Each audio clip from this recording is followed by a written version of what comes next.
Trending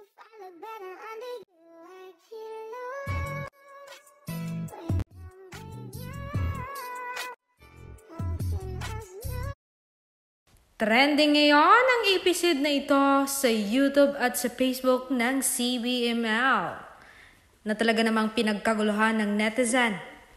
It's giving bakit mo siya kinukurot vibe, haha Snoop makuha ka sa tingin, naging si Max Payne bigla siling or si Bel Mariano.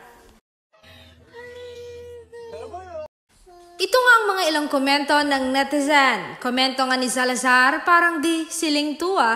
Belkaw ba yan?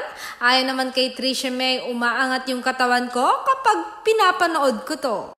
At ayon naman kay Norhamen ni Snoop, bakit mo sinapak si Bingo? Magagalit yan si Ling. At ayon naman si Clarice, baka sa mukha ni Ling ang gigil kay Snoop, wag kasi nasasaktan ang Tarzan niya. At ayon naman kay Mus Chola, maloko talaga si Snoop. At ayon naman kay Jerry Rosales, Snoop, hinay-hinay lang dyan si Mrs. Pangilinan Bel pala. At ayon naman kay Mila, sobrang tuwa ko dito, Don Bel.